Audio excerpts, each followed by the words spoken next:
Eu coloquei para gravar e ainda não começou. Bom, agora começou. Uma coisa importante é que é claro que eu não sou o professor Faria. Meu nome é Lucas Amato, sou professor substituto do Departamento de Filosofia e Teoria Geral do Direito. Estou ajudando aqui a organizar as atividades da disciplina de Sociologia Jurídica do professor José Eduardo Faria. Claro, a partir da semana que vem, ele mesmo vai dar aula na primeira parte da aula, do horário, né? Das 7h25 até por volta das 9 horas. E das 9h10 por aí até as 11, a gente vai ter as atividades de monitoria de seminário. Vocês estão vendo aí na tela, na turma 13, o monitor vai ser o Daniel Gabrilli, que está aí, que é doutorando sob orientação do professor Faria. E na turma 14, o monitor vai ser o Vitor, que também está aí na tela, que também faz doutorado no Departamento de Filosofia do Direito. Só para, enfim, esperar que às vezes alguém chegue atrasado, eu vou fazer o seguinte na aula de hoje.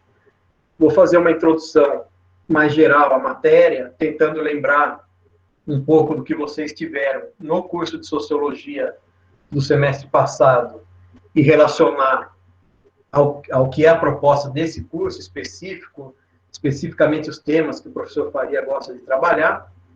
Então, vou fazer essa relação agora até umas 8h30, e a partir daí a gente vai para as questões mais burocráticas, para explicar como vai ser, então, a monitoria, principalmente, né? Que vai ser uma parte importante aí das aulas e da própria avaliação, tá bom? Bom, de qualquer forma, estou gravando aqui a aula, para quem perder alguma parte, e vou fazer isso em todas as aulas, né? As aulas expositivas serão gravadas, para quem tiver algum problema.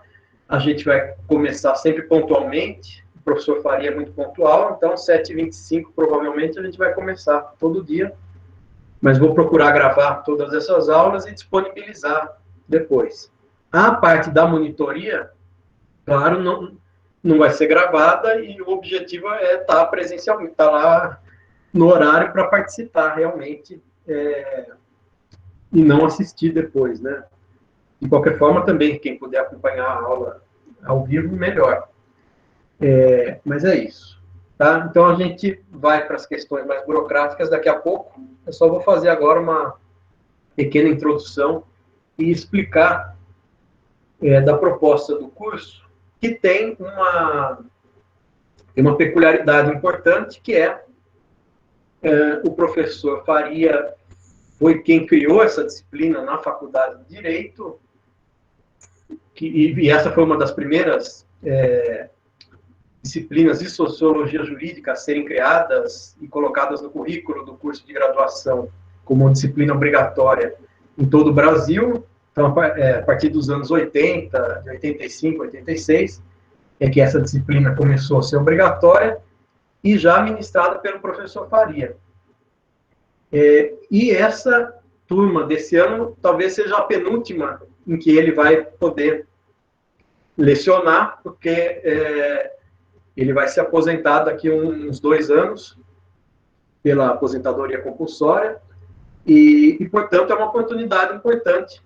Vocês vão ser uma das últimas turmas que vão ter aula com o professor Faria, que é uma figura importante para o nosso departamento de Filosofia do Direito, e que formou também professores dos vários outros departamentos, né? Direito Econômico, Direito Constitucional, nas várias áreas do trabalho, nos vários departamentos da faculdade, a gente encontra professores que foram orientados ou tiveram alguma participação nos grupos de estudo, de pesquisa do professor José Eduardo Faria. Inclusive porque ele coordenou o PET, né? Não sei se vocês conhecem, vão conhecer em breve, se não conhecem ainda, o PET, que é o Programa de Educação Tutorial de Sociologia Jurídica, que é um grupo de estudos que existe na faculdade, onde os alunos ficam vinculados, se não me engano, por um ano, fazendo pesquisa, uma espécie de iniciação científica, mas dentro desse grupo, 2 anos, estão dizendo aqui. 2 anos você fica vinculado a esse grupo e, enfim, e hoje em dia é coordenado pelo professor Rafael Maffei. Em breve deve surgir aí informações para quem tiver interesse em se candidatar. E esse grupo foi organizado durante muito tempo pelo professor Faria. Bom, mas estou dizendo tudo isso para fazer aqui a relação entre aqueles temas mais de sociologia geral, explicar um pouco da evolução que levou a essa matéria específica de sociologia jurídica, né? Por que essa matéria foi criada, em que contexto ela foi criada, e quais são os temas que interessam mais a esse estudo da sociologia jurídica em comparação aí com a sociologia geral que vocês tiveram no primeiro ano, né? Então, se a gente pensar na Europa no século XIX, começava a ser urbanizada, industrializada rapidamente, aí é que surge a sociologia para explicar no que essas sociedades industriais, urbanas, são diferentes das outras sociedades, né? Aí se começa a falar de uma sociedade moderna em distinção a uma sociedade pré-moderna.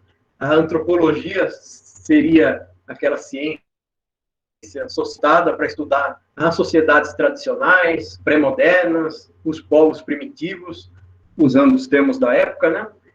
E a sociologia seria essa ciência social que foi criada, pensada no século XIX, para estudar o que era específico da sociedade moderna. Então, claro, no século XIX, o grande espírito da época era uma visão muito otimista sobre o progresso, sobre a ciência. Então, a sociologia parecia ser aquela ciência capaz de descrever leis sociais análogas às leis da física, né? Você tinha as leis do mundo natural e a ciência da sociologia seria capaz de entender e explicar as leis do mundo social, pressupondo que haveria um progresso sempre necessário, uma evolução necessária das sociedades, passando por certas fases, passando por certas mudanças estruturais, né? Então, quase todos os autores do século XIX vão construir aí a sua filosofia da história, a sua visão de como é o progresso histórico, de como se chega à sociedade moderna. Um autor, que é o Tonis, fala da passagem da comunidade à sociedade. Quer dizer, uma visão um pouco estereotipada de ser uma tribo. O que é uma tribo? Onde todos compartilham costumes, compartilham uma visão de mundo comum. A passagem dessa comunidade para uma sociedade, onde os papéis sociais são mais diferenciados, onde as pessoas não necessariamente compartilham as mesmas ideias políticas, religiosas. Então, uma versão dessa história é a passagem da comunidade à sociedade. A outra versão é a versão do Durkheim, a passagem da solidariedade mecânica à solidariedade orgânica. Da mesma forma, um grupo unido por um sentimento coletivo muito denso, por crenças comuns, que era a sociedade pré-moderna, passa na sociedade moderna a ser um grupo em que as pessoas não estão unidas por um grande compartilhamento de ideias, mas estão unidas pela interdependência econômica, porque cada um tem um papel na divisão social do trabalho e, portanto, cada um depende do outro economicamente. Você não tem mais uma economia de subsistência, você tem a sua profissão, você depende do outro para comprar certos produtos para a sua vida, aí se desenvolve a economia de mercado, se desenvolve o sistema político, numa sociedade estatalmente organizada, enfim, deixa de ser aquele grupo com uma identidade muito forte e passa a ser um grupo unido pelo que ele chamou da solidariedade orgânica, essa interdependência de base mais econômica. E o Durkheim também dizia, bom, com isso a gente passa da prevalência de um direito repressivo, de um direito penal, que visa reforçar, por sanção, essas crenças comuns da sociedade, a gente passa para a prevalência de um direito restitutivo, de um direito mais civil, de um direito voltado à indenização das perdas econômicas, né? Já que o grande laço dessa sociedade é um laço mais econômico. Claro, é uma sociedade também que enfrenta um problema grande, que é, se as pessoas não compartilharem um mínimo de normas comuns, de expectativas comuns, a sociedade chega àquele estado de anomia, né? De falta de normas, de falta de um horizonte cultural, normativo comum. Então, o Durkheim já falava dessa evolução social e já apontava um potencial problema da sociedade moderna, né? Que era a anomia. Outros autores, o Maine falava da passagem do status ao contrato, de uma sociedade em que cada um tem a sua posição jurídica definida pelo nascimento, né, pelo estamento em que você nasce, a partir da posição social em que você nasce, todas as suas possibilidades de trabalho, suas possibilidades culturais, políticas até, de inclusão ou de exclusão da política, são determinadas pelo nascimento, né, o status quer dizer isso. E a sociedade moderna seria a sociedade baseada no contrato, quer dizer, nos vínculos voluntários. Todo mundo é cidadão, todo mundo é sujeito de direitos e, portanto, pode participar da política, da economia, dos vários âmbitos sociais. E se a gente pensar ainda num outro autor que foi muito importante, eu já vou dizer porque que teve uma influência muito grande no Brasil e nas faculdades de Direito, que é o Spencer. O Spencer falava da passagem da sociedade militar à sociedade industrial. Então, a sociedade pré-moderna seria baseada num princípio de hierarquia militar, e a sociedade moderna, que é a sociedade industrial, seria uma sociedade liberal, em que as trocas são livres, em que você não precisa mais de uma hierarquia social tão rígida, e a própria concorrência econômica vai organizando a sociedade de uma maneira espontânea até. O Spencer ficou muito associado à ideia de um darwinismo social. Quer dizer, assim como existe a seleção natural para os animais, a sociedade, através da concorrência, dessa dinâmica de competição no sistema econômico, selecionaria aqueles mais aptos, aqueles que têm mais sucesso econômico, e isso seria o motor do progresso social. Então, o Spencer ficou muito ligado a essa ideia de sobrevivência do mais apto socialmente. E é uma visão libertária, super liberal, em termos políticos. E isso foi muito influente no Brasil, no comecinho do século XX. Os liberais brasileiros tinham muita afinidade com Spencer, com essa ideia da concorrência, com essa ideia de que o Brasil iria progredir, selecionando realmente aqueles mais aptos a sobreviverem nessa sociedade moderna. E isso é importante porque a base da formação dessa ideia sociológica, dessa ideia política, no Brasil, eram as faculdades de Direito, né? Então, o Spencer era um autor muito estudado nas matérias de filosofia do direito e de direito em geral. E é interessante porque o Spencer chega a essa visão de que a sociedade moderna é uma sociedade que não precisa do Estado, que precisa de um Estado mínimo e que deve justamente promover a concorrência entre os indivíduos. E outros autores vão chegar à conclusão bem oposta. Por exemplo, o Comte, o Auguste Comte, Também fala da passagem de um estado teológico para um estágio científico. A sociedade moderna seria baseada na ciência. Mas, por isso mesmo, ela precisaria do Estado como um Estado forte, uma espécie de ditador republicano, de alguém que... de um governante que eleito de alguma forma, apoiado pela vontade popular, mas que comanda um aparato estatal muito denso, muito forte, capaz de conduzir essa sociedade à prevalência da visão científica, à evolução tecnológica, e assim por diante. Então, o que é comum a todas essas visões que eu estou comentando é essa ideia de um progresso histórico e de identificar o que é específico da sociedade moderna. Mas cada autor vai, com isso, tirar a sua conclusão política, né? Se a gente pensar ainda em outros autores, o Morgan, que era um antropólogo importante, falava da passagem da selvageria à civilização. O Tocqueville, um filósofo liberal, falava da passagem de uma sociedade aristocrática para uma sociedade de massas.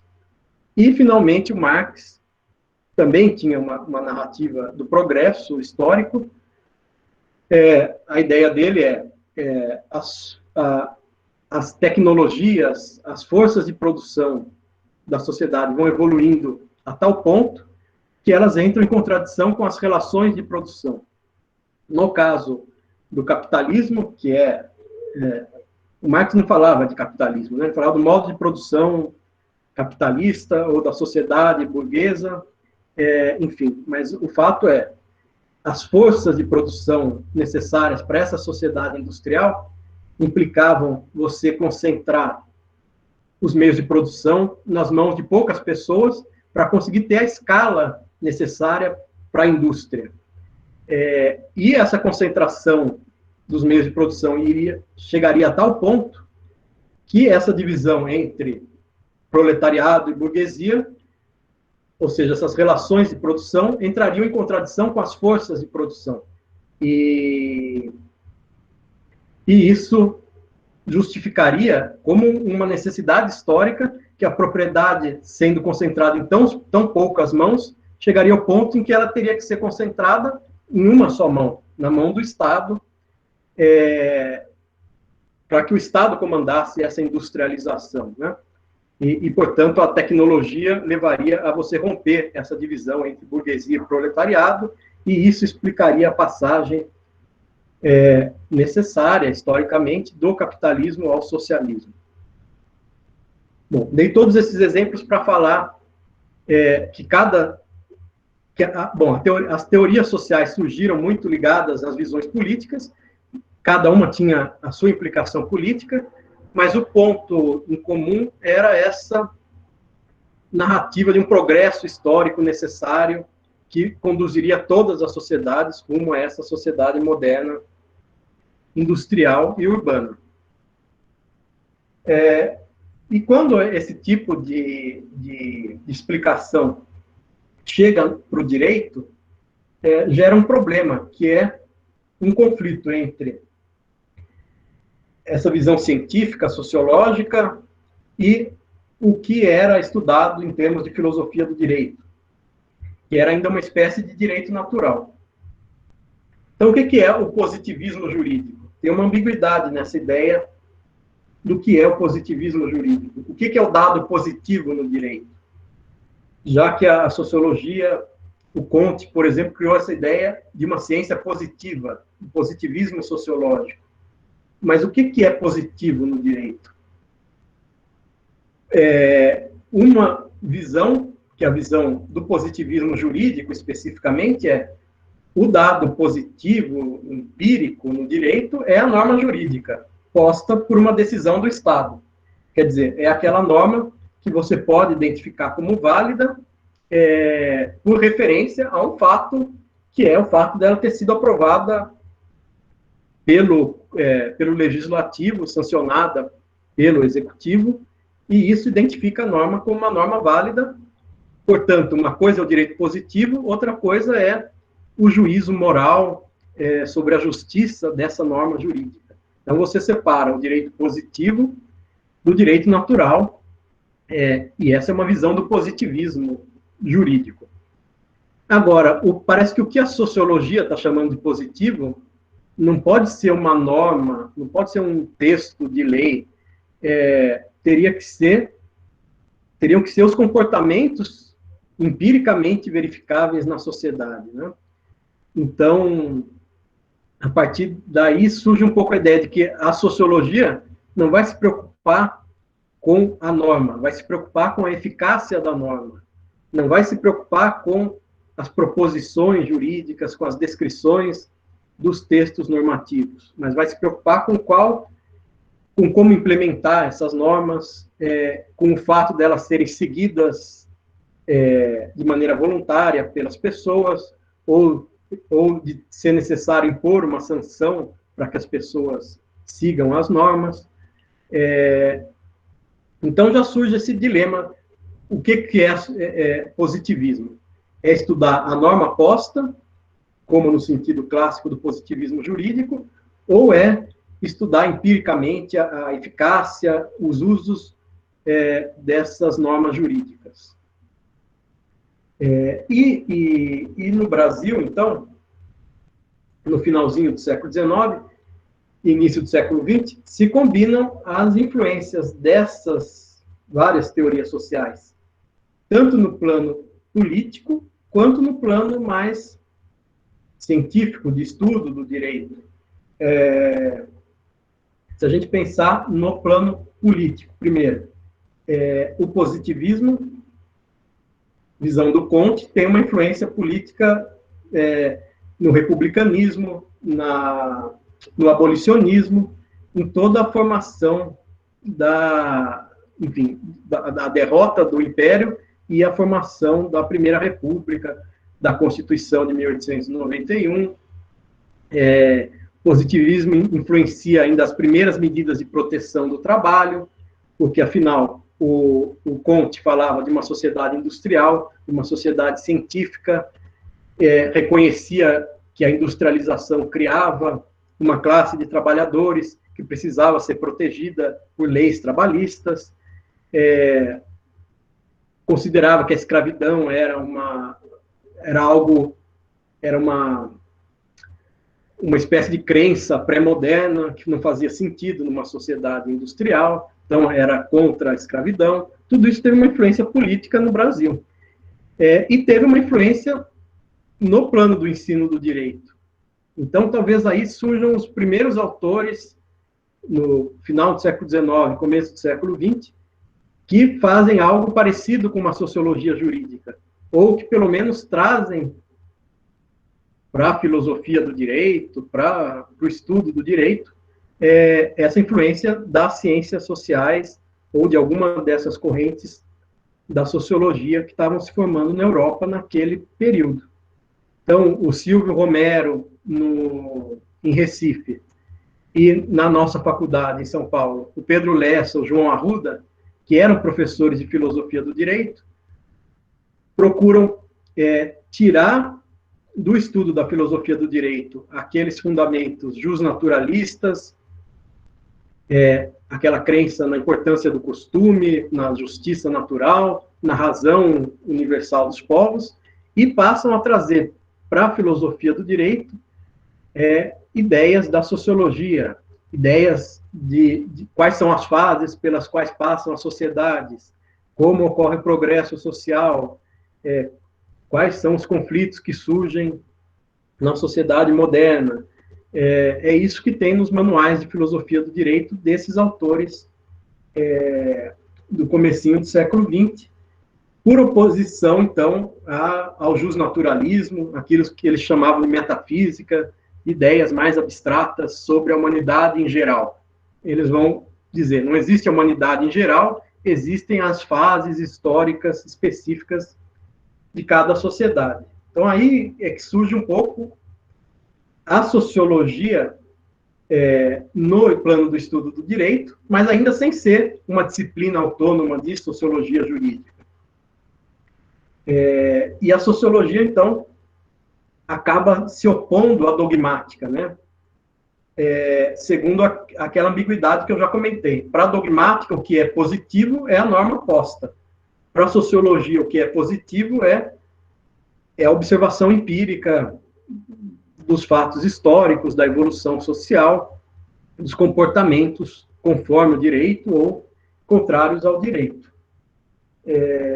Portanto, a sociologia já surge em oposição à dogmática jurídica, e como eu vou comentar daqui a pouco, isso é um fator que permanece até hoje no discurso da sociologia jurídica.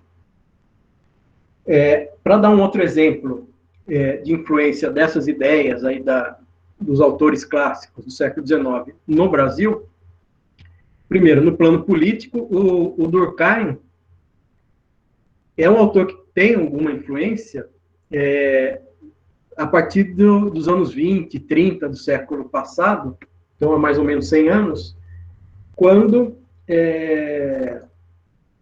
a partir da Revolução de 30, né, quando você tem o processo de industrialização no Brasil começando, e o Estado começa a tentar organizar sindicatos, associações, para mediarem esse conflito entre o capital e o trabalho. Então, o Durkheim tinha muito essa ideia de que a sociedade moderna, como eu disse, rompe os vínculos morais mais densos entre as pessoas, cria uma interdependência meramente econômica, mas isso pode levar à anomia, à falta de normas, de expectativas comuns. E portanto, o que resolveria esse problema de um indivíduo isolado de um lado e de um Estado de outro lado, poderia ser até um Estado autoritário, para evitar esse individualismo e esse autoritarismo, o Durkheim falava da importância de organizações intermediárias, ou seja, de grupos que fizessem essa intermediação entre o indivíduo e o Estado. E um desses grupos importantes eram as associações, os sindicatos. Então, essa ideia política básica por trás do Durkheim, uma ideia corporativista, que teve influência no Brasil no direito do trabalho, no início da legislação trabalhista, em toda a organização trabalhista que foi feita a partir do Getúlio Vargas, a partir de um autor muito importante para a gente, que é o Oliveira Viana, que foi esse primeiro sistematizador da justiça do trabalho no Brasil, né? E que também escreveu livros importantes de sociologia do direito, de temas que a gente poderia identificar como de sociologia do direito. Bom, só que tudo isso era feito por autores formados em direito, né? Havia poucas faculdades no Brasil, no campo das ciências sociais, ciências humanas, o que havia era faculdades de direito. Isso começa a mudar a partir dos anos 30, quando se cria a USP e se cria a Faculdade de Filosofia, Letras e Ciências Humanas da USP, com um departamento de Sociologia. Aí, a sociologia passa a ser estudada no Brasil, fora das faculdades de Direito. E até isso gera, no longo prazo, um distanciamento entre as faculdades de Direito e as faculdades de Ciências Sociais, né? Mas o fato é que, nos anos 30, então, acontecem três coisas muito interessantes, que são a criação, então, de faculdades de ciências sociais desvencilhadas das faculdades de direito no Brasil. Ao mesmo tempo, essas faculdades estão sendo criadas, então você ainda não tem uma tradição de muitos estudos sociológicos. Então, o que surge no Brasil, nessa mesma década de 30, são aquelas teorias ensaísticas sobre o que é o Brasil, interpretações do Brasil, por exemplo, Raízes do Brasil, do Sérgio Buarque de Holanda, Casa Grande e Senzala, do Gilberto Freire, Formação Econômica do Brasil, do Caio Prado Júnior, que era professor de Economia Política na nossa faculdade. Então, são autores que estão escrevendo ainda sem estarem vinculados a uma faculdade específica de ciências sociais. São autores que têm a sua formação, muitas vezes, no exterior, e que estão construindo teorias sobre o Brasil, que são teorias sociais importantes, que de alguma forma também a gente vai ter que abordar num curso de Sociologia do Direito.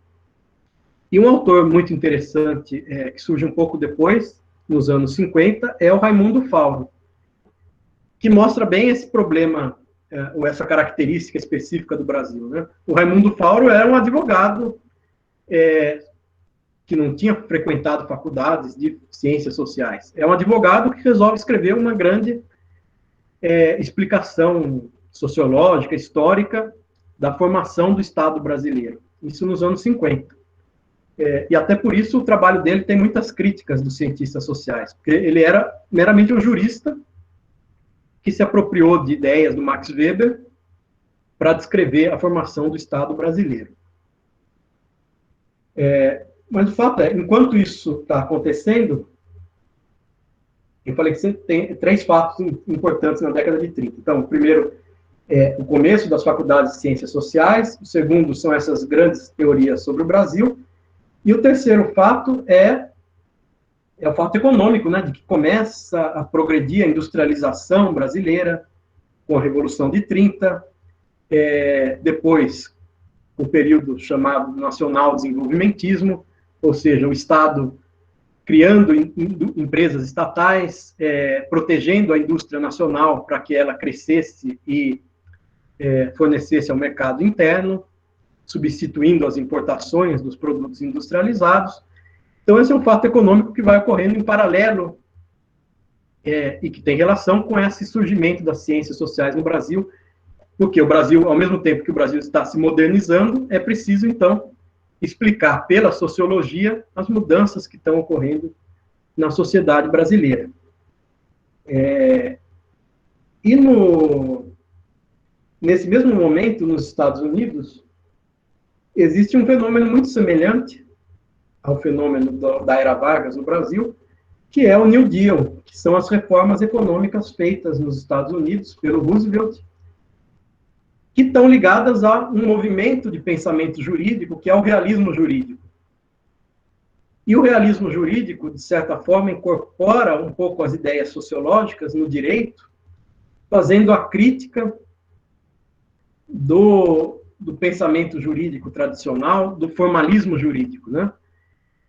Os realistas, por um lado, estão ajudando a criar esse estado de bem-estar social, criar a previdência social, criar a Comissão de Valores Mobiliários nos Estados Unidos, organizar um mercado de capitais, e, por outro lado, esses realistas jurídicos americanos estão dizendo que as decisões judiciais, a interpretação do direito, não é determinada só pelas regras.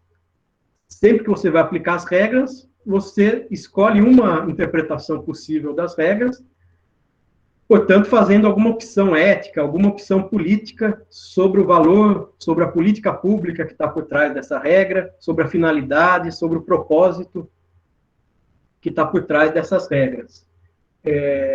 Então, o realismo jurídico é um movimento importante,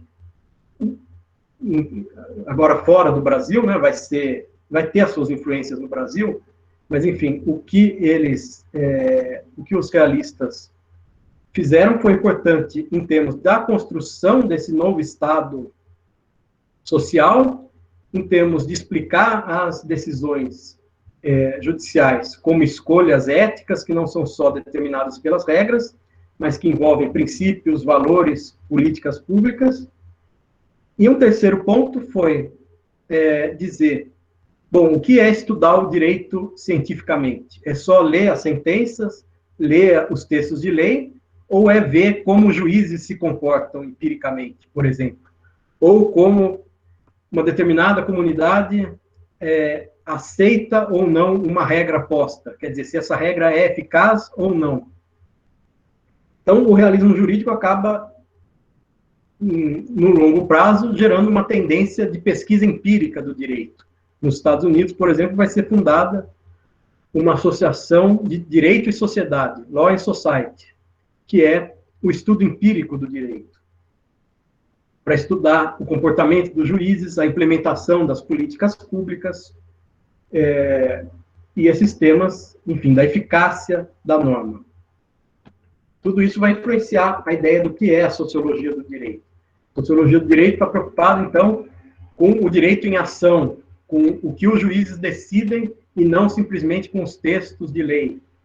Um autor americano importante dizia que existe o direito em ação e o direito nos livros. O direito nos livros é aquilo que a gente estuda nas matérias dogmáticas. O direito em ação é aquilo que os juízes efetivamente decidem, não necessariamente só pelo que está pré-determinado nos textos de lei, é aquilo que o Estado tenta implementar como política pública, é aquilo que as pessoas privadas fazem em seus contratos, as ordens jurídicas que vão sendo criadas fora do Estado, enfim.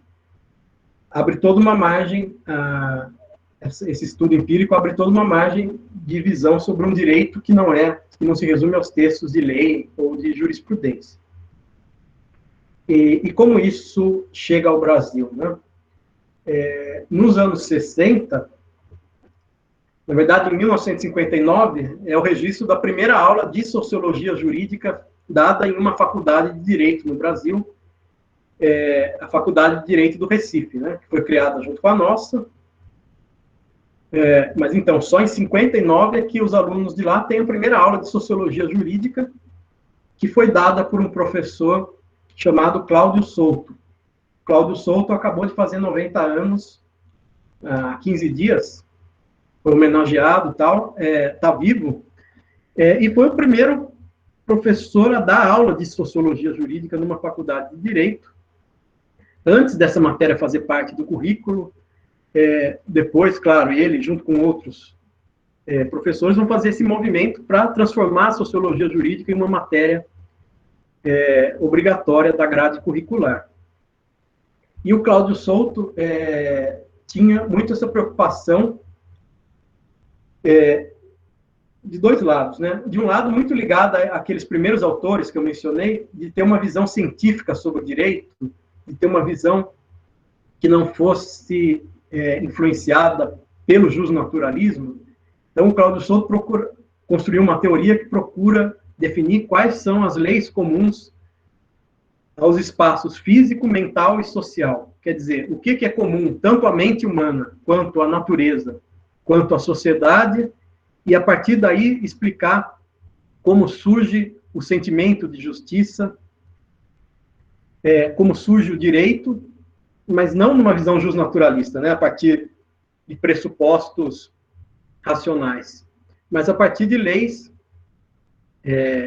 naturais, de leis sociais que poderiam ser verificadas na prática. Então, ele tem, por outro lado, uma preocupação muito grande com a pesquisa empírica. E foi o Cláudio Souto que fez, talvez, uma das primeiras pesquisas empíricas em direito no Brasil, nos anos 60, que era uma pesquisa sobre a eficácia das leis agrárias, das leis de reforma agrária, lá em Pernambuco. Então, é aí que começa a sociologia jurídica realmente a ser uma disciplina.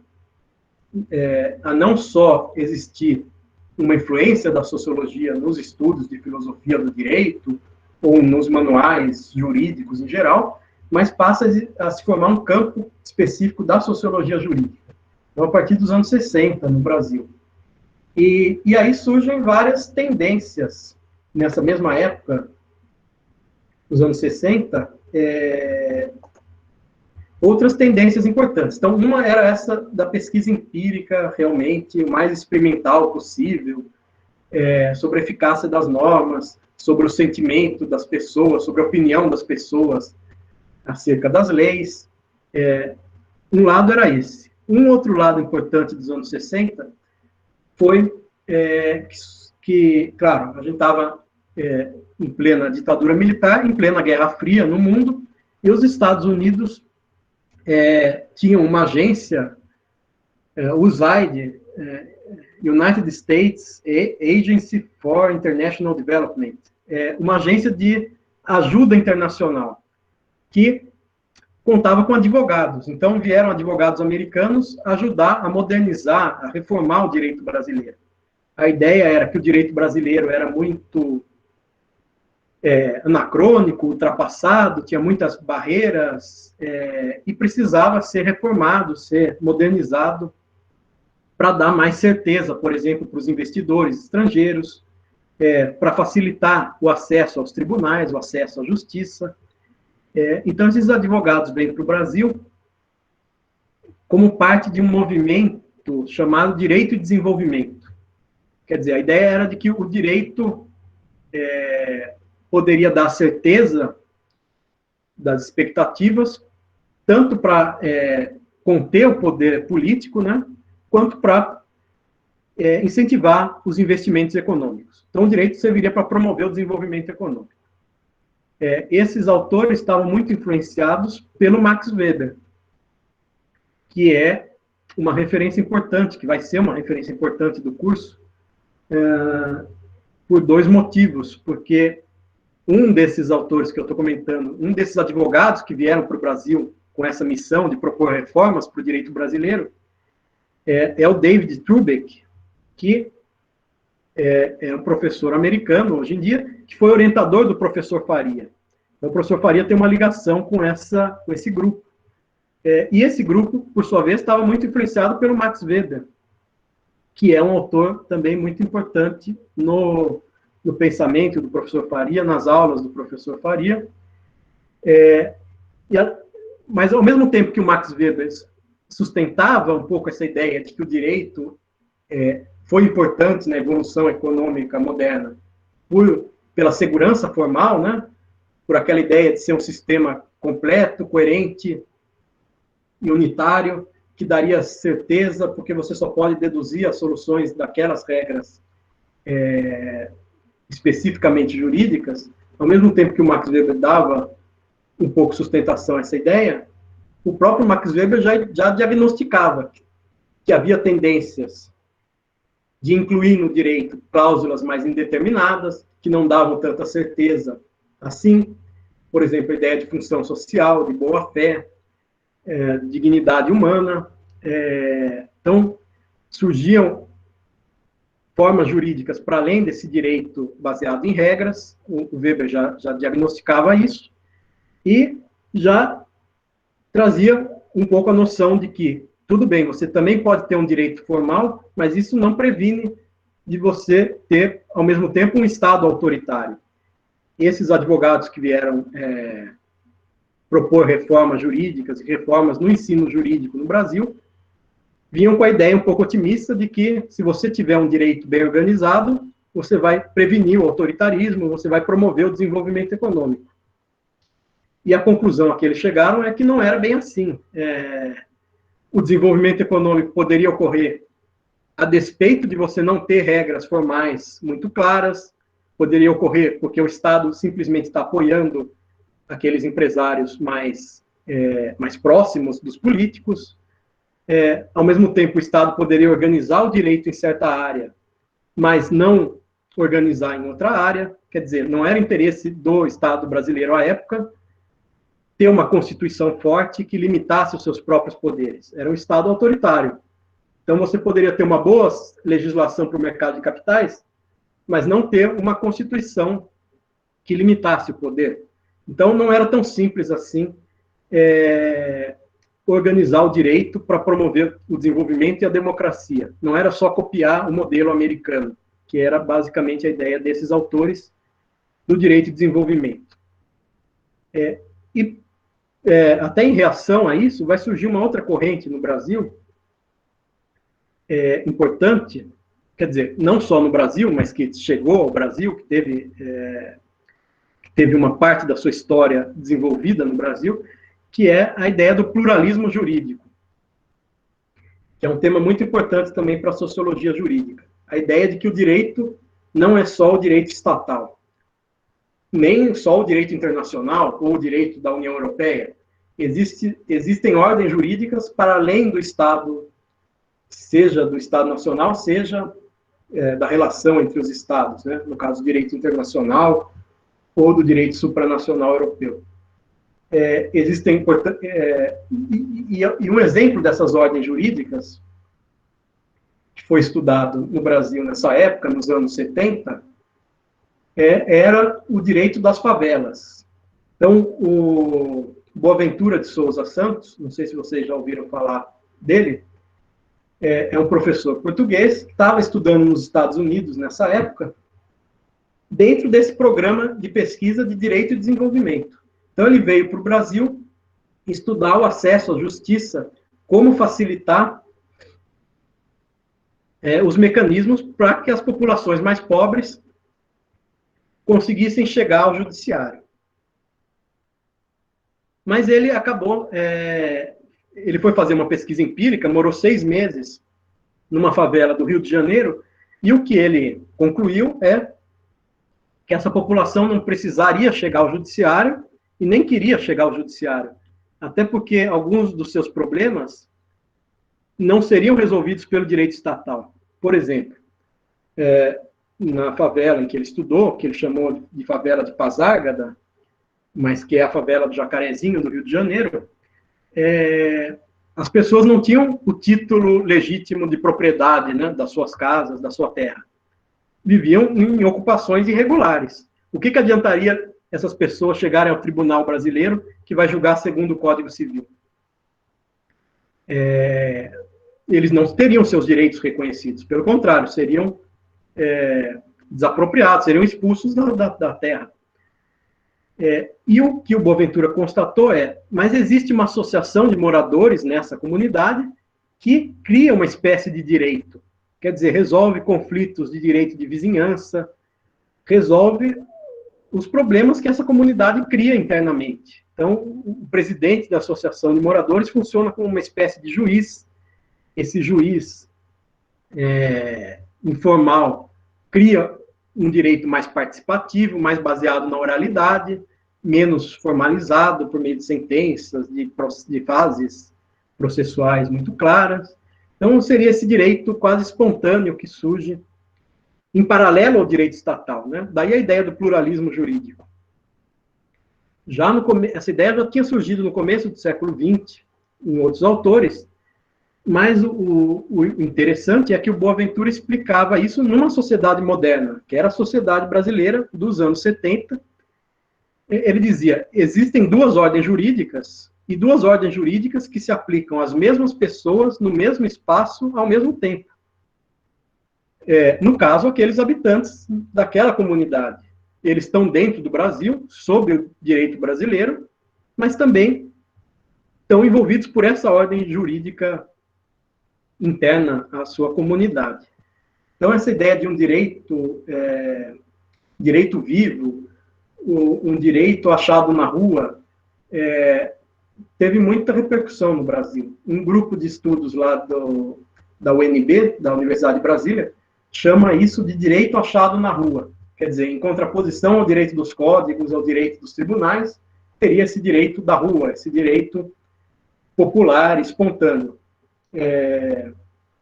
E isso estava ligado a uma ideia, a uma certa inspiração marxista, né, de dizer, o direito estatal é o direito da classe dominante brasileira. Para os pobres do Brasil, mesmo do Brasil urbano, esse direito só serve para repressão penal, mas não serve para resolver os seus problemas. Para resolver esses problemas, eles criam um direito do morro. Então, o Boaventura falava de um direito do morro versus um direito do asfalto. Uma espécie de luta de classes que existe por meio do pluralismo jurídico, né? Então, essa é uma das correntes que surgiram no Brasil.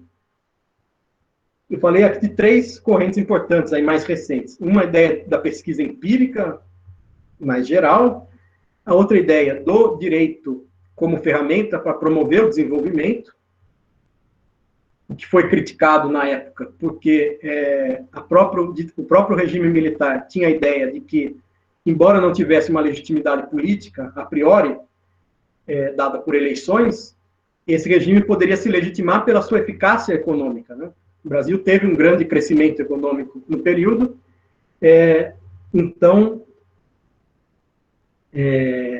o direito de desenvolvimento foi tratado um pouco como aliado dessa ideia. E depois os próprios autores dessa corrente fizeram uma autocrítica, né, de dizer o direito, por si só, pode apoiar tanto regimes autoritários quanto regimes democráticos, é preciso ver em cada contexto de que maneira o direito contribui ou não para o desenvolvimento, para a democracia, como o desenvolvimento pode não significar democracia, e vice-versa. Então, jogou um pouco de água fria nessa expectativa muito grande de que o direito fosse resolver de maneira técnica os problemas sociais maiores, né, do desenvolvimento da democracia. E a terceira corrente era essa do pluralismo jurídico. Nessa época, então, entre os anos 60 e os anos 80, surgem essas tendências de sociologia do direito, e nos anos 80 a sociologia passa a ser uma matéria da grade curricular do curso de Direito. O professor Joaquim Falcão, no Recife, é uma das pessoas que ajudaram a essa institucionalização acadêmica da disciplina de Sociologia Jurídica. Quer dizer, no CNPq, na CAPES, nos órgãos de governo, essa passou a ser uma disciplina reconhecida. O professor Joaquim Falcão depois foi diretor da GV do Rio, né? Também é vivo, é membro da Academia Brasileira de Letras, e um outro ator importante nesse processo é justamente o professor Faria. E a obra, aí entrando na obra do professor Faria, que eu não estou dizendo meramente por razões de curiosidade, mas estou dizendo porque é o que ele vai explorar no curso, né? Esse curso tem muito a ver com o percurso de pesquisa do professor Faria. Os primeiros trabalhos dele eram para estudar o papel do direito na modernização econômica do Brasil. Então, essa modernização econômica do Brasil foi feita principalmente em períodos autoritários, né? Ou em períodos de grande instabilidade política, como entre 45 e 64. Então, não houve no Brasil um desenvolvimento econômico, uma modernização, digamos, pacífica. Ela sempre gerou uma grande repercussão política, uma grande instabilidade e muitas vezes, regimes autoritários. Então, uma das primeiras preocupações de pesquisa do professor Faria foi essa, estudar como o direito atuou em meio a esse conflito entre economia e política na modernização brasileira. Nos anos 80, o que a gente tem de mais relevante juridicamente é a Constituição de 88. Então, até aquela corrente do pluralismo jurídico, que era usada, que era muito popular no período autoritário, porque o direito estatal era um direito autoritário, todo mundo era a favor de uma ordem alternativa de direito, até para desprezar esse direito estatal, né? Agora, quando você tem a Constituição de 88, aquelas expectativas que estavam em outras ordens jurídicas, que estavam fora do direito estatal, passam, em alguma medida, a ser reconhecidas pelo direito estatal, pela Constituição. Então, a Constituição passa a ser um grande objeto também de pesquisa na sociologia jurídica. O Faria tem um texto que ele escreveu antes da Constituinte e um texto que ele escreveu durante a Constituinte, que chama O Brasil Pós-Constituinte, analisando quais eram os desafios da sociedade brasileira na época que a Constituição levou em conta ou não levou em conta, né? E, portanto, quais seriam os obstáculos para essa Constituição ter uma implementação efetiva futuramente. E, portanto, um grande tema da sociologia jurídica e do trabalho do professor Faria na época foi a redemocratização, a nova Constituição. Ao mesmo tempo, o Brasil não tinha resolvido o problema econômico da inflação. Então, o professor Faria fez estudos sobre os planos econômicos. Esses planos econômicos, como o Plano Collor, os vários planos, até chegar ao Plano Real, cometiam certas violências jurídicas, né? Não reconheciam direitos adquiridos, cometiam certas ilegalidades em nome do resultado, né? Que seria a estabilização econômica, que seria o fim da inflação. Então, esse se tornou um tema importante também de pesquisa. E, ao mesmo tempo, nos anos 90, você tem as mudanças sociais no direito do trabalho, por exemplo. O Brasil passa a se abrir mais ao comércio exterior, passa a se abrir mais as importações, o desemprego começa a crescer, a proteção trabalhista diminui, surgem problemas, por exemplo, na Justiça do Trabalho. Como a Justiça do Trabalho vai lidar com esse novo modelo econômico, digamos, chamado de neoliberal? Como o neoliberalismo vai mudar o direito do trabalho, o direito constitucional brasileiro? E aí uma grande agenda de pesquisa da sociologia em geral e do professor Faria em específico é a relação do direito com a globalização econômica. Então, boa parte do curso, das aulas do final do curso, vão ser sobre isso. Como o direito apoia a globalização econômica. Essa globalização é apoiada, de um lado, pela formação de ordens jurídicas para além do Estado Nacional. Então, as empresas, o comércio internacional vai criando sua própria ordem jurídica por meio de arbitragem, por meio de mecanismos não judiciais, vai desenvolvendo normas que são transnacionais e que são impostas à margem dos direitos estatais. Existe um movimento de unificação legislativa, existem organizações que buscam diminuir as barreiras jurídicas entre os países, unificando certos institutos ou propondo reformas jurídicas que aproximem, por exemplo, o sistema processual brasileiro do sistema processual dos países de common law, dos Estados Unidos, da Inglaterra. Enfim, um movimento de unificação do direito, um movimento de pluralismo jurídico, como eu comentei. Contratos entre as empresas que não são mais aqueles contratos clássicos de compra e venda, que a gente aprende lá no direito romano, mas que são contratos de longo prazo, chamados contratos relacionais, de longa duração, em que nem tudo está escrito, pré-determinado, nos termos da contratação. Então, esse direito da globalização econômica, esse direito das empresas transnacionais. Esse passa a ser um tema importante de pesquisa.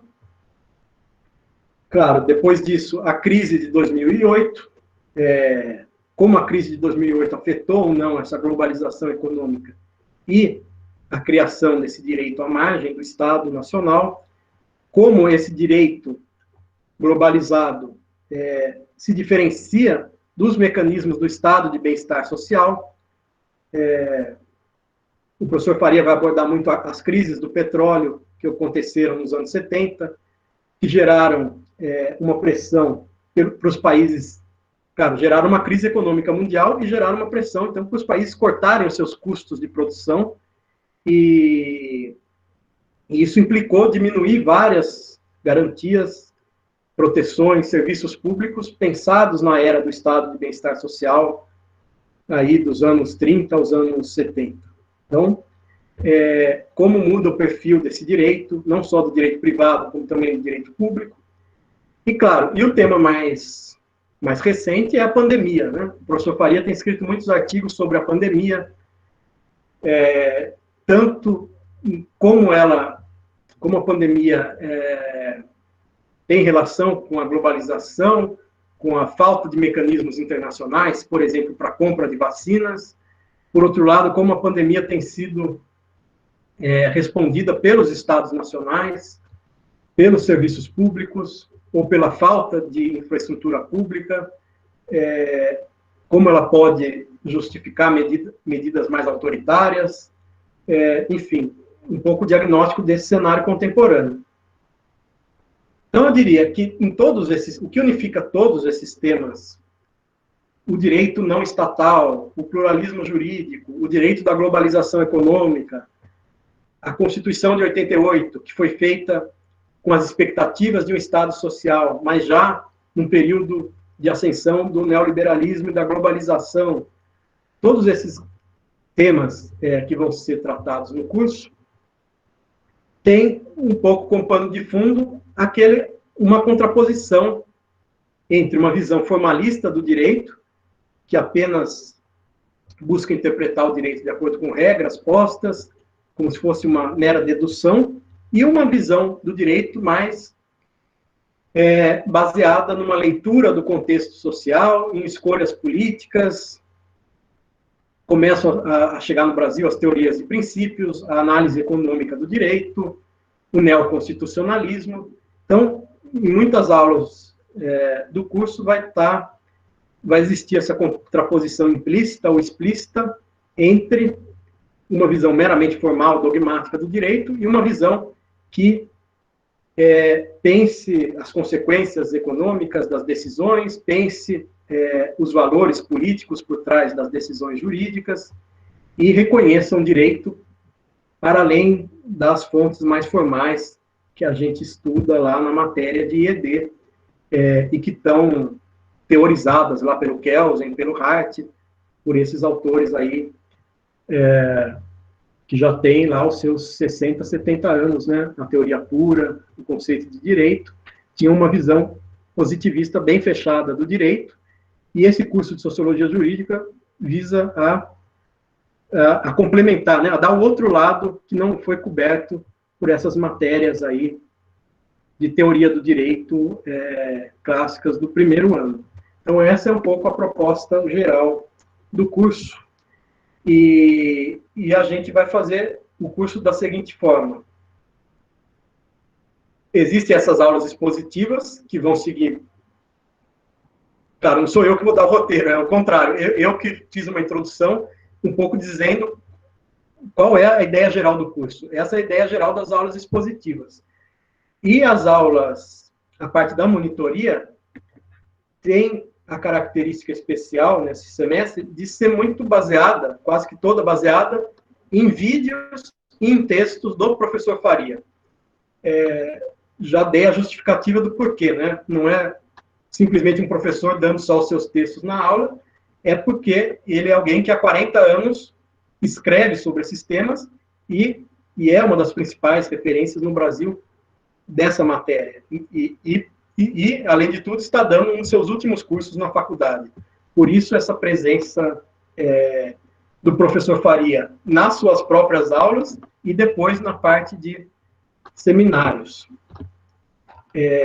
Antes de passar a palavra para o Daniel e para o Vitor, só explicando um pouco, então, a dinâmica dos seminários.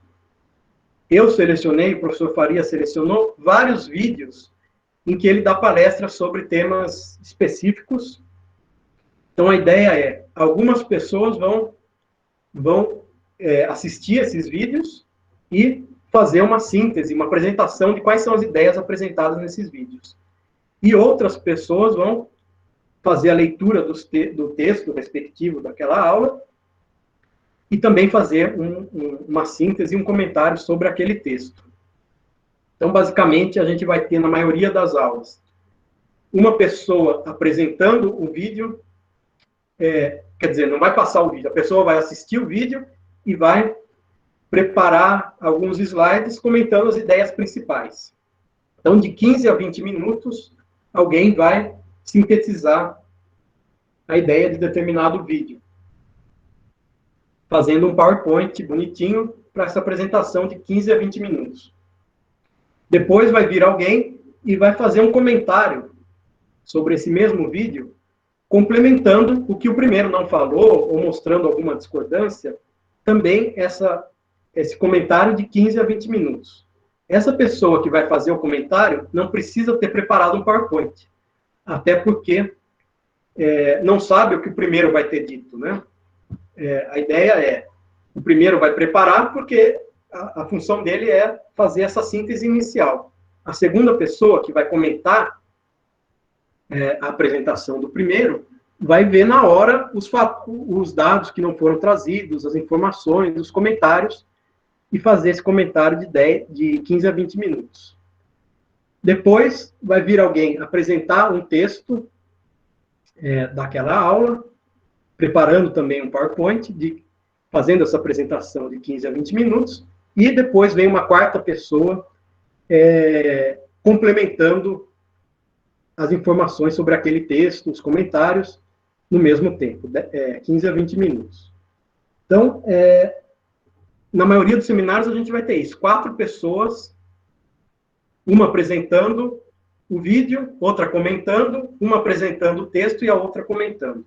Quem vai apresentar faz o PowerPoint, quem vai comentar não faz, não precisa fazer, pelo menos, porque a ideia é realmente ver na hora o que quem apresentou o vídeo ou o texto deixou de comentar, né? A ideia é fazer os complementos e os comentários na hora. Então, os dois vão ter uma preparação importante, né? O primeiro, preparar a apresentação, e o segundo, está bem preparado na leitura do texto ou nas anotações sobre o vídeo, para poder complementar o que o primeiro colega não falou.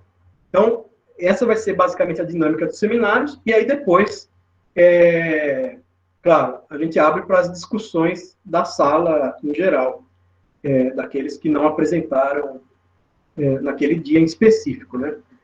Por isso, se vocês pegarem lá no E-Disciplinas, eu coloquei tem um arquivo em PDF lá, logo no início, chamado Dinâmica das Aulas. Está explicado isso que eu acabei de falar, e está dita qual é a forma de avaliação do curso, né? Então, cada um vai apresentar ou comentar um texto ou um vídeo uma vez no semestre. Isso vale 3 pontos na média. Claro, de acordo com a pontualidade, quer dizer, se manter nesse parâmetro de 10 a 20 minutos, a clareza, a boa apresentação dos argumentos, a profundidade do debate, esses são os critérios para esses 3 pontos. Depois, existem mais 2 pontos, que vão ser a nota de participação ao longo do semestre. Participação nas discussões, no chat. Então, o Daniel e o Vitor vão imprimir a lista, ou vão, enfim, anotar de alguma forma as participações que cada um vai tendo, os comentários ao longo do semestre, e isso vai compor, no final, essa nota de 2 pontos de participação. E os 5 pontos restantes são a prova final, enfim, que a prova final tem questões tanto sobre a parte das aulas expositivas, quanto sobre a parte das aulas de seminário. Claro, no nosso caso, essas 2 partes estão muito ligadas, porque tem a ver com o mesmo autor, né? Mas, enfim, só para deixar claro que a prova cobre esses 2 âmbitos.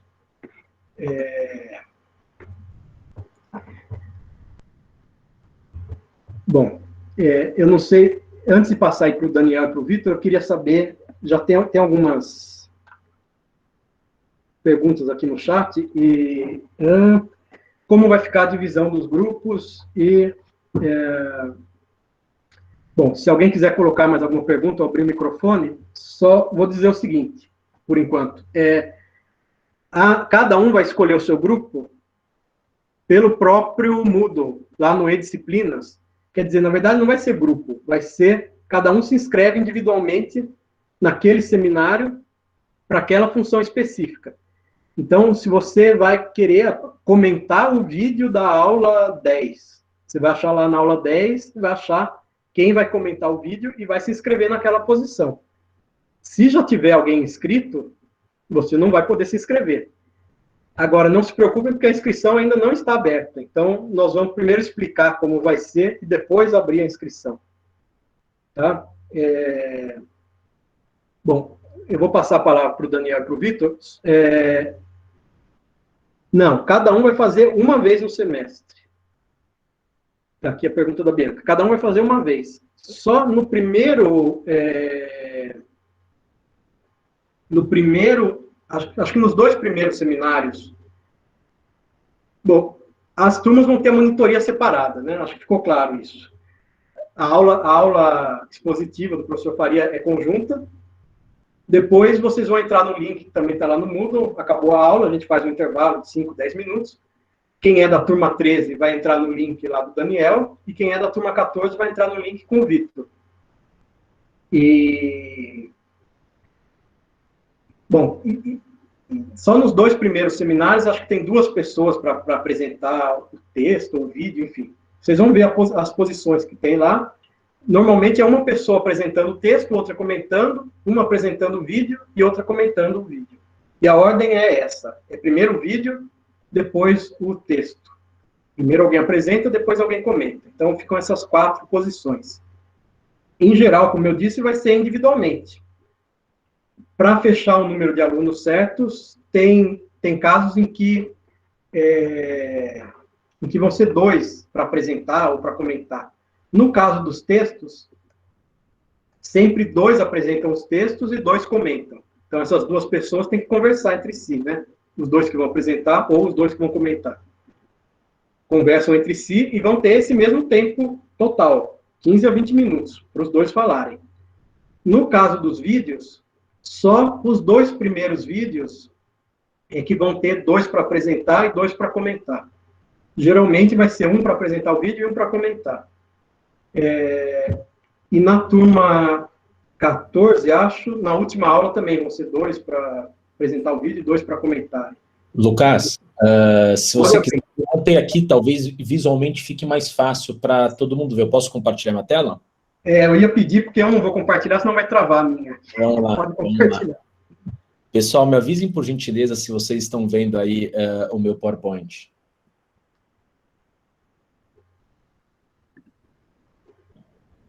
Estamos. Sim. Maravilha. Então, como o professor Lucas estava dizendo, é basicamente essa estrutura, né? Então, a gente tem, a partir da aula 2, hoje é aula 0, como vocês viram no Moodle, semana que vem é apenas aula expositiva. Então, a gente tem, da aula 2 até a aula 11, são 10 seminários. Lá no Moodle, no momento da inscrição, vai aparecer seminário de A a J, e aqui são os seminários da sala 13, com o Daniel. Então, observe que vocês vão ter nos seminários A e B 8 inscritos e nos demais 6, totalizando 64, como consta lá na lista de chamada. E na sala 14, a diferença é que você tem no último seminário 8, totalizando 66.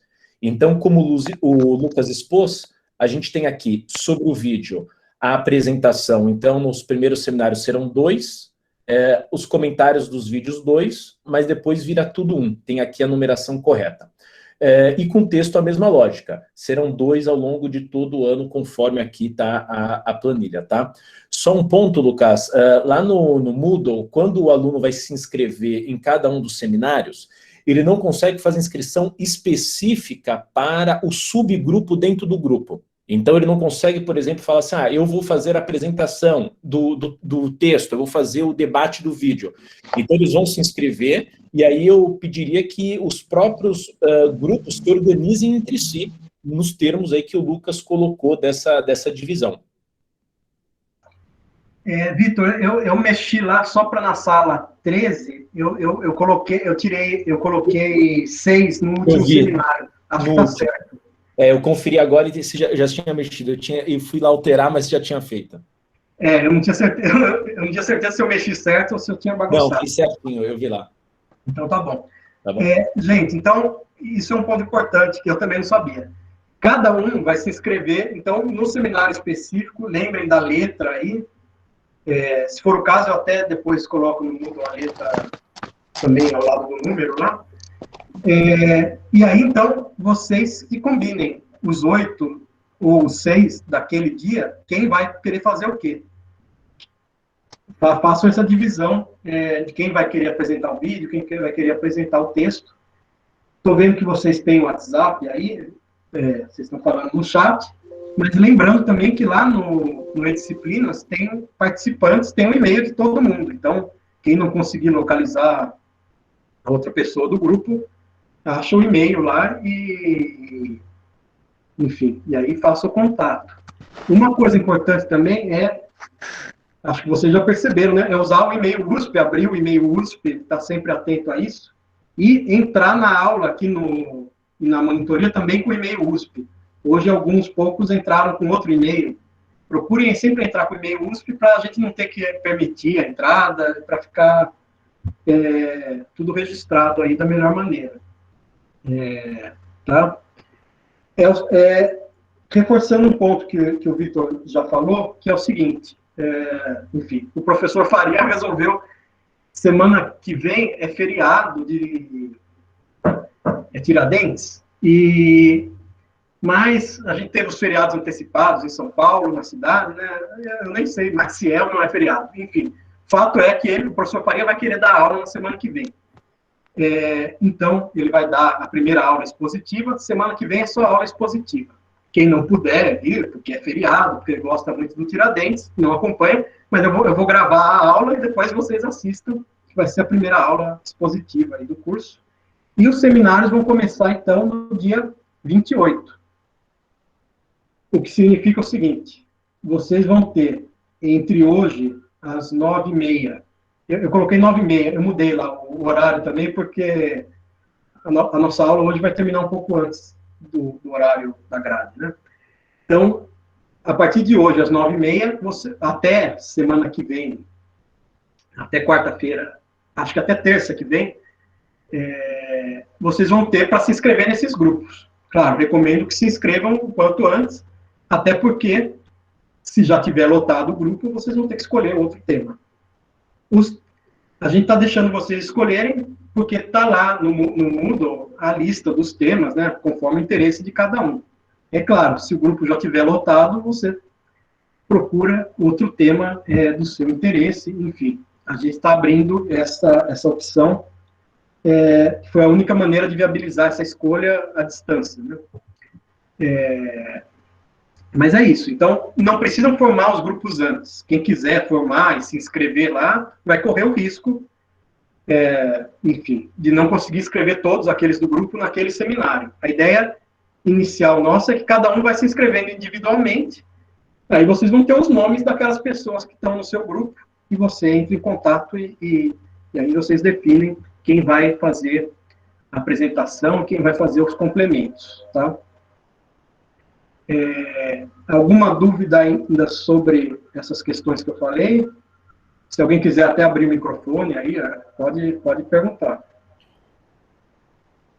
Eu acho que vale mencionar, Lucas, que é por ordem de chegada, tá? Então, se você demorar, provavelmente o seminário que você quer já não vai estar disponível. Então, fiquem atentos a isso. É isso, é ordem de chegada e vai abrir às 9h30 hoje. Então, daqui 40 minutos, né? Então, a gente ainda tem uma tranquilidade aqui de falar coisas para vocês antes de vocês saírem correndo e se inscreverem lá. Então, vai abrir hoje às 9h30 e tem um prazo até semana que vem. Mas a gente recomenda que vocês já se inscrevam hoje para já resolverem também em que grupo vão estar. Alguma dúvida ainda sobre essas questões? Podem falar.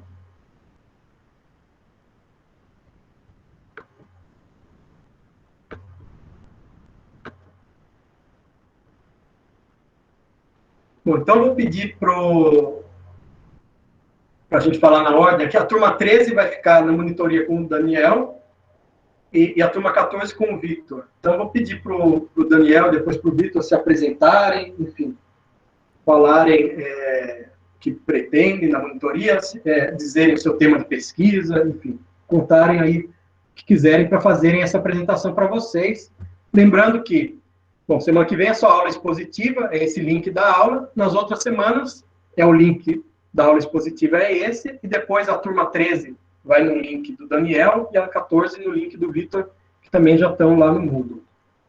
Mas vou abrir aí para o Daniel fazer a apresentação dele, e ele vai acompanhar a turma 13. Bom, obrigado, Lucas, pela essa aula introdutória, foi muito bacana. Acho que deu para dar uma visão bem interessante do curso, como é que ele vai ser desenvolvido.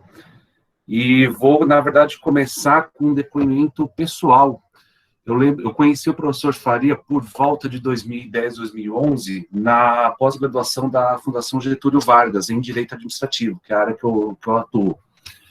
E o tema da aula, o curso, se chamava Direito e Conjuntura. Era um curso de 6 meses, era um dos créditos opcionais da GV, e eu lembro até hoje que foi, acho que, um grande divisor de águas para mim, esse curso do professor Faria, que agora vai ser dado, agora não, também é dado agora na graduação.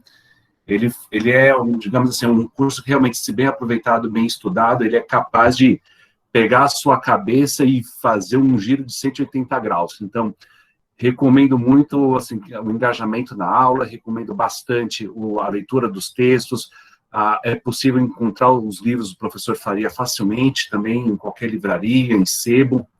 Então, é uma matéria, é uma densidade teórica muito bacana, muito interessante, para o estudo não só do direito, mas também para o engajamento para as escolhas da vida. Eu acho que é uma coisa realmente que foi um grande divisor de águas na minha vida. Logo depois da graduação da GV, eu fiz o mestrado em Direito Administrativo, que é, de novo, né, minha área de atuação, e agora, faz uns 6 meses já, eu estou fazendo doutorado com o professor Faria. Tá? A minha área de atuação, minha área de pesquisa no doutorado não tem muito a ver, né, com direito administrativo, claro, mas é o estudo do impacto de tecnologias, né, da singularidade tecnológica no direito. Então, não só como isso pode abalar as estruturas do direito, mas principalmente como, se é necessário, e se for necessário, né, durante a pesquisa, se a resposta for positiva, o quanto pode ser estruturado, quanto é necessário estruturar uma nova teoria da norma jurídica para esse, digamos, cyberespaço, para se responder aos desafios da inteligência artificial, de blockchain, mas principalmente da singularidade tecnológica. Feito essa introdução, espero, assim, contribuir bastante com a turma. Estou à disposição, todos têm meu e-mail no Moodle.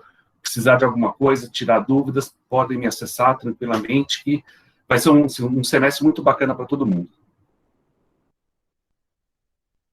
Gente, só, sem querer interromper, eu fui acertar para colocar as letras dos seminários aqui no Moodle, acabei bagunçando um pouco. Então, eu estou organizando, espere um pouquinho para dar uma olhada lá, que eu quis facilitar e acabei prejudicando aqui. Então, podem prestar atenção aí no Daniel e no Victor, enquanto eu vou tentar organizar o que eu errei aqui. Olá, pessoal, bom dia a todos, especialmente aí para a sala 14, aí, que a gente vai se ver semanalmente, a partir aí de agora. Eu sou o Lemos, vi aqui a cara aí as fotos aí de muitos de vocês, acho que a gente já se conheceu aí ao longo da vida.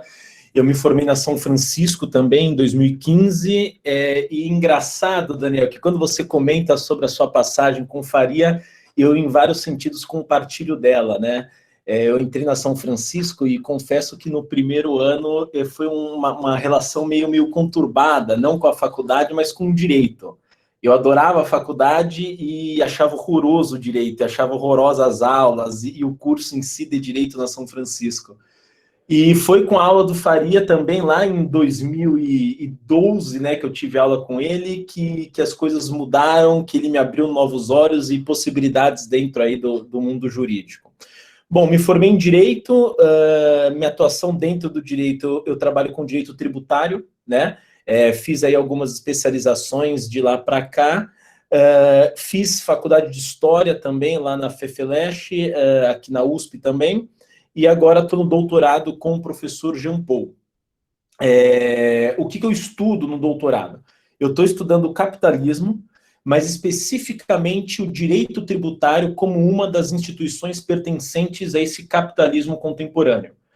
Então, o que eu quero entender, e objeto aí da minha tese, é tentar trazer a contribuição do direito tributário brasileiro dentro do debate do novo direito e desenvolvimento.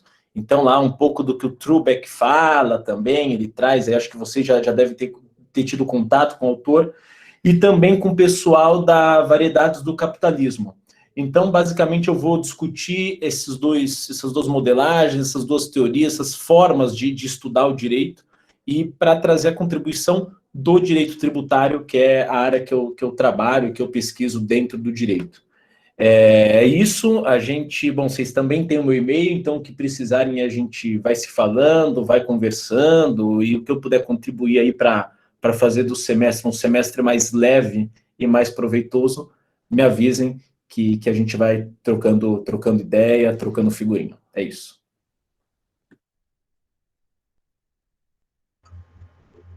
Eu estou tentando organizar aqui, até as 9h30 eu garanto que vai estar certo. Acho que eu consegui reverter o que eu tinha feito de errado aqui no Moodle. Eu só queria reforçar 2 pontos aí que o Daniel e que o Victor falou que são importantes. É que essa matéria é importante não só para quem quer fazer sociologia jurídica ou gosta de sociologia jurídica, ou coisas desse tipo. É uma matéria importante para todo mundo. E para qualquer caminho profissional que você vá seguir, seja de pesquisa, não seja de pesquisa, em qualquer campo do direito. Muitos cursos de sociologia jurídica na própria faculdade estudam um autor específico, que tem a sua importância, enfim. Mas a matéria do professor Faria é muito aberta para as interações com os ramos do direito, com direito tributário, direito econômico, direito financeiro, direito constitucional, administrativo. Então, existem estudos de sociologia jurídica, muito estritos, sociologia jurídica empírica, mas existem estudos que a gente chama de sociojurídicos, né, que vão incorporar algum elemento da sociologia no direito tributário para estudar o direito constitucional, o direito civil, o direito comercial. Então, enfim, acho que é uma das poucas matérias que realmente é de interesse de qualquer área do direito que você tenha mais afinidade, né, a essa altura da faculdade. E, portanto, acho que pode ser um curso bem proveitoso. E, além desse lado, enfim, da área do direito específico, acho que Faria dá muita orientação sobre a visão profissional que você vai ter, né? O campo do direito, o que você pode fazer no direito. Serve mais do que aquelas palestras, né, sobre profissões jurídicas, o que faz o defensor público, o que faz o promotor. Acho que esse curso de Sociologia Jurídica também tem essa função, no segundo ano, de dar um horizonte profissional, embora crie certas ilusões também, mas, enfim, dá algum horizonte profissional aí das áreas que vocês podem seguir. Então, além do aspecto, enfim, de ser um curso que tem nota, como qualquer disciplina, tudo mais, acho que vale a pena vocês aproveitarem o máximo essa matéria, né? E a experiência do professor desse curso, e a experiência do Daniel e do Vitor aí, também, que atuam cada qual em sua área e que estão aí colaborando na disciplina também. Vou até adicionar, Lucas, Vitor, me corrija se eu estiver errado, por favor. Eu acho que, pelo menos as 2, 3 primeiras aulas, o impacto é de profunda crise existencial. E você começar a assistir a aula e falar, meu Deus, o que eu estou fazendo aqui? Por que eu estou fazendo direito? Por que esse tipo de direito está sendo ensinado? Mas calma, gente, as coisas se acentuam, as coisas ficam calmas, e a saída desse curso te transforma mesmo. Você sai uma outra pessoa muito mais madura. Compartilho, Daniel. O que eu acho que os dois impactos, acrescento mais um, é a qualidade expositiva do Faria, né, Lucas? A clareza, a didática, é algo que tem começo, meio e fim, o que, pelo menos na minha época, não era tão comum aqui na casa. Eu já tenho acompanhado aí vários dessa nova geração de professores, né, aqui da São Francisco, que são um tanto quanto mais dedicados à docência, propriamente dito, mas eu lembro que o Faria, ele impressiona por isso. A clareza, o didatismo, a capacidade de ele falar simples algo que é ultra complexo. Eu acho que isso é um barato também, né? Ele vai falar numa linguagem simples, numa linguagem clara, temas extremamente sofisticados. E aí eu lembro muito do que o Lucas falou, que foi isso, né, Lucas? Na época, eu no segundo ano, meio perdido, meio descontente com o curso de Direito, e como o curso de Sociologia em si, até a proposta, né, dos debates e dos temas trazidos, consegue entender que um profissional formado na área, que estuda o direito, ele serve para várias coisas, né? Acho que a partir da Sociologia Jurídica, acho que a gente começa a entender, não sei se o Daniel, o Lucas concordam comigo, o direito como um instrumento para resolver problemas, né? Hoje, quando as pessoas perguntam o que você faz, eu falo, eu resolvo problemas, dentre eles problemas na seara jurídica tributária. Então é isso, e tudo que eu uso, todo o arcabouço teórico, na minha compreensão, serve como instrumento para resolver problema. Afinal, quando o cliente vai te procurar, Daniel, no seu escritório, ele não vai perguntar o que é teoria administrativista, o que é o contrato administrativo, mas olha, tenho esse problema e você tem que resolver, seja da maneira...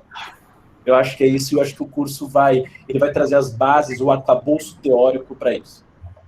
É o porquê das coisas. Uma forma de resumir é isso.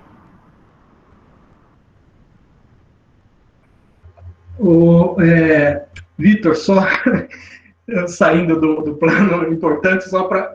Ele confere, o último seminário é o seminário J, né? É isso? O seminário J, que é os 10. Tá. Então, acho que consegui organizar aqui para ninguém ter dúvidas aí. Não, é isso. E vocês fiquem muito à vontade, por isso que a gente dividiu as turmas, né? Tendo essa possibilidade de ter 2 turmas da monitoria, de conversarem aí com o Vitor, com o Daniel. Eu também vou tentar estar presente em alguma delas, conforme as aulas. De manifestarem as suas dúvidas mais profundas aí sobre a faculdade de Direito, sobre o que fazer, que área seguir.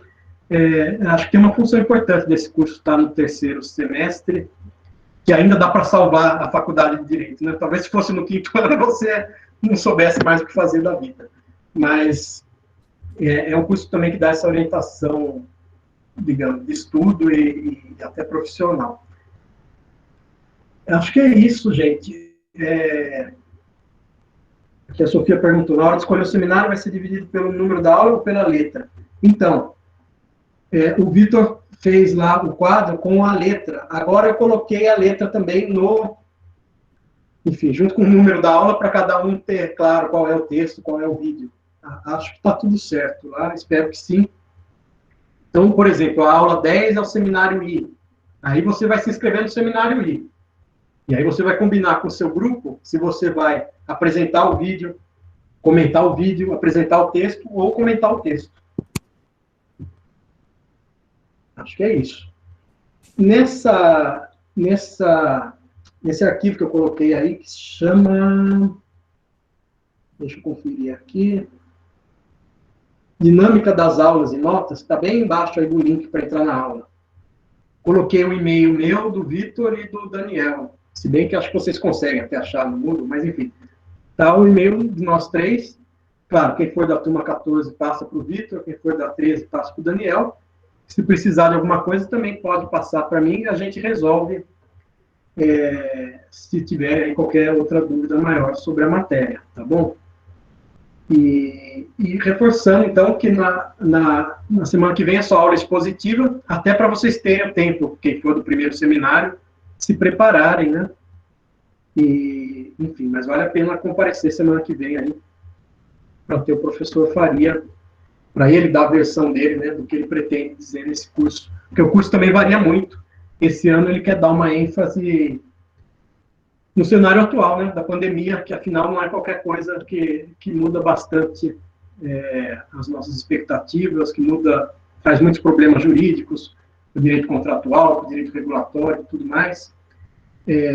Então ele vai fazer essa introdução semana que vem, tá bom? E a partir das 9h30, então, vocês vão poder fazer a seleção individual dos grupos lá. E aí vai ser por ordem de chegada, como o Vitor já reforçou. Tá bom? Alguém quer fazer algum comentário?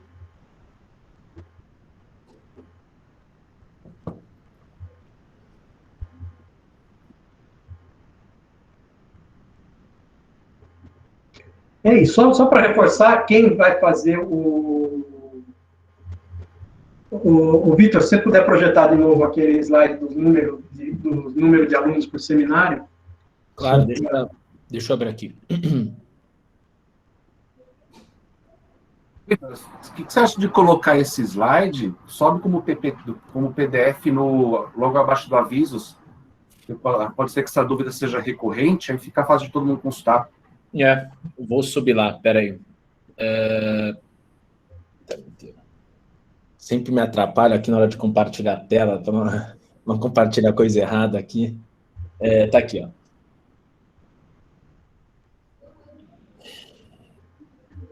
Então, sala 13 e turma 13, perdão, e turma 14.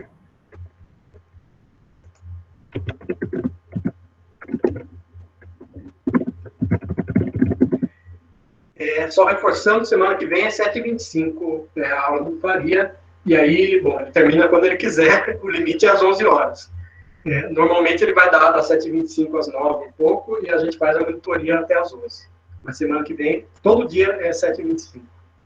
Tá? A nota. Então, a nota é uma questão que quem vai decidir são o Vitor e o Daniel. Mas eu acredito que seja por aluno, claro, no caso dos primeiros seminários, por exemplo, 2 vão apresentar o vídeo. Aí eles vão decidir se vai ser a mesma nota para os 2 ou se é individual. Mas, a princípio, eu acho que é individual. Assim. Claro que, nesse caso, um está na interdependência do outro, do que vão falar. Mas, a princípio, as notas são individuais. Até porque, eventualmente, se alguém não aparecer e não der mais notícia, aquele que vai apresentar vai ter a nota individual sua. Né? Então, a princípio, a nota é individual. Tanto a nota de apresentação do seminário, quanto, evidentemente, a nota de participação ao longo do semestre.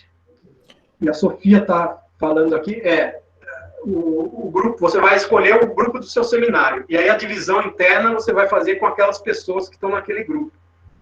Então, enfim, por isso que a gente colocou o limite até semana que vem para fechar tudo, que aí todo mundo já vai poder combinar no grupo o que prefere fazer, né? Só reforçando um ponto do seminário, seminário B agora, ficou seminário B e C, são o mesmo vídeo, mas aí é um vídeo de 1h44, então vocês vão lá até 50 e poucos minutos, veem quando terminou o raciocínio lá. O grupo do seminário B vai apresentar a primeira parte do vídeo e comentar, e o do seminário C a segunda parte. Quando é a primeira e a segunda parte, é mais ou menos na metade do vídeo, mas aí vocês acompanham o raciocínio lá para ver onde começa, onde conclui, um pouco, para retomar. Eu fiz essa divisão porque é um vídeo muito longo. Mas os outros vídeos normalmente são até 50 minutos, 1 hora no máximo. Então, reforçando, é para quem vai apresentar o vídeo, comentar, vai apresentar e comentar o vídeo, não vai passar o vídeo novamente. Até a ideia do Faria era passar ele novamente, mas aí eu achei que era coisa demais. Ele acabou de falar 2 horas com vocês e a gente projeta ele de novo. Então, eu achei melhor fazer isso. Alguém comenta o que ele falou no vídeo. Não vai projetar de novo no vídeo. Nesse ponto, Lucas, até para a turma 14, eu vou fazer também nota individual, tá? E aí eu acho que a ideia da monitoria, principalmente quando está numa monitoria de começo de graduação, eu acho que são 2 ideias centrais, né? A primeira, é claro, é discutir a questão material proposta no seminário. Então, é o vídeo e é o texto. Mas eu acho que outra coisa muito importante é formar vocês para apresentar seminários, né? É formar vocês para darem no futuro palestra, entrevista, e seja lá o que for. Então, o que eu costumo fazer, claro, o primeiro seminário e o segundo, a gente sempre tem a mão mais leve, né, Daniel? Porque o pessoal ninguém sabendo o formato. Eu, por exemplo, eu sempre gosto de apresentar em primeiro, porque eu já me livro logo, a régua está baixa ainda tal. É verdade. Depois de toda a apresentação, que todo mundo apresentar, eu comento, né? Faço alguns comentários, e assim, não que eu saiba mais, mas só tem um pouquinho mais de experiência, né? De ter rodado alguns aninhos a mais, para a gente pensar em bons formatos de apresentação, né? É isso, é tranquilo. Fica a mesma linha, só acrescento que são muitos anos a mais, não só um pouquinho. É isso. Bom, na aula, claro, vocês podem escrever alguma coisa no chat, mas como o professor Faria é uma metralhadora para falar, como vão ter 120 e tantos na aula expositiva, né? Fica um pouco mais difícil de fazer perguntas. Claro, vocês podem tentar e mandar no chat, a gente tenta passar para o Faria. Mas, de qualquer forma, um dos objetivos do seminário é isso. Vai ser uma turma um pouco menor, com o que dá para fazer aqui à distância. Então, é vocês ficarem mais à vontade também para ter essa interação com os monitores, né? E para aproveitarem bem esse lado do curso também. Tá bom? Lucas, pode falar. Estão me ouvindo, primeiramente? Estamos. Gente, primeiramente, bom dia. Uma coisa que eu estou vendo aqui, vendo o slide, vendo a página no Moodle, é que se eu estou vendo certo, está faltando uma pessoa em cada turma. Não sei, porque dividido por turma, tem 68 alunos na turma 13 e 67 na turma 14. Então, A lista de presença que a gente tem, que eu peguei lá do Janus ou Júpiter, não lembro mais qual é o sistema, fala que tem 64 em uma e 66 na outra, acho que é.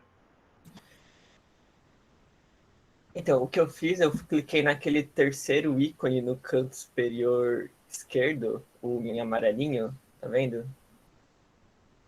Sei.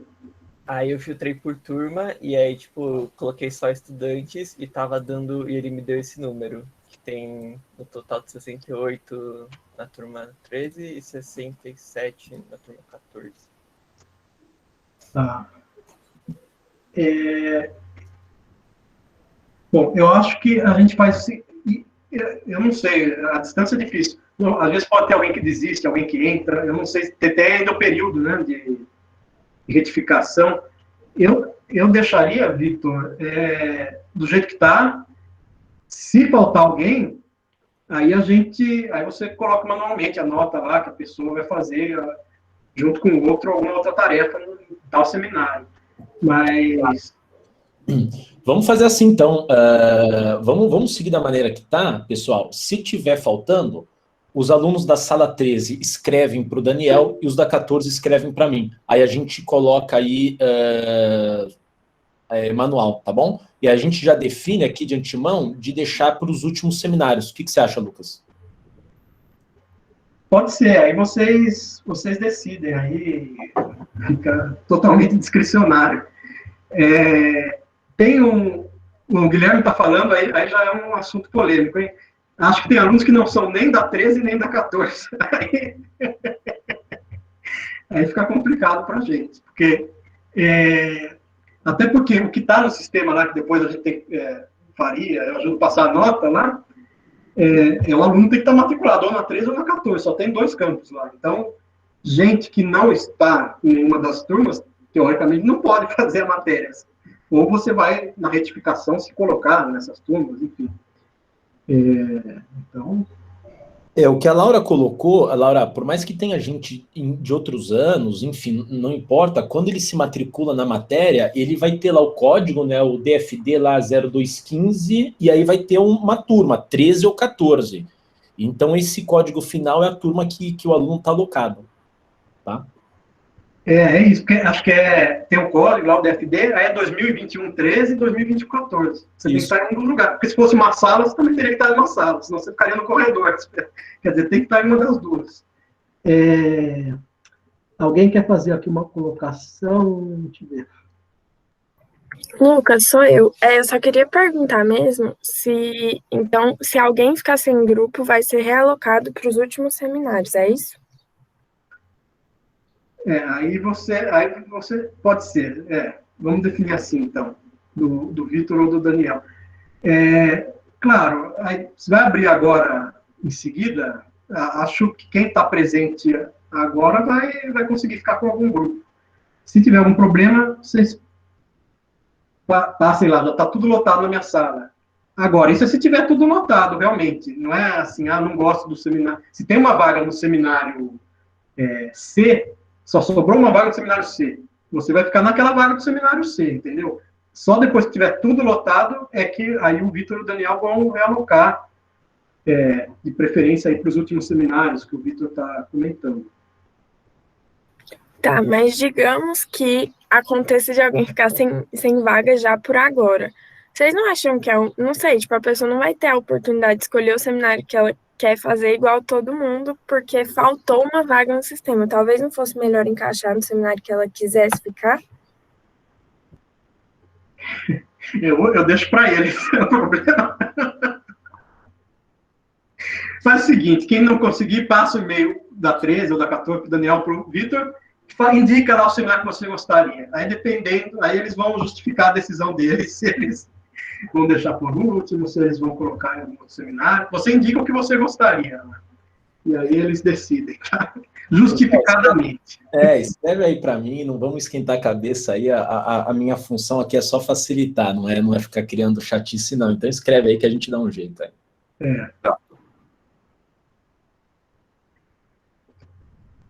Bom, é isso, pessoal. Alguma uma outra questão. Lembrando que semana que vem não tem a monitoria, então vai ser só aula expositiva a partir das 7h25. Começa a monitoria dia 28.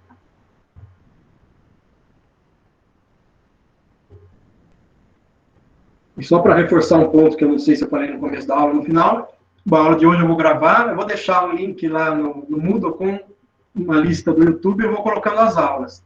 Vou gravar só as aulas expositivas, tá? A monitoria, até para todo mundo ficar mais à vontade, não vai ser gravada, e o objetivo é você estar lá para participar, enfim. Então não tem como recuperar se você faltou na monitoria. Eu vou deixar gravadas as aulas expositivas, todas elas que eu consegui gravar, tá bom?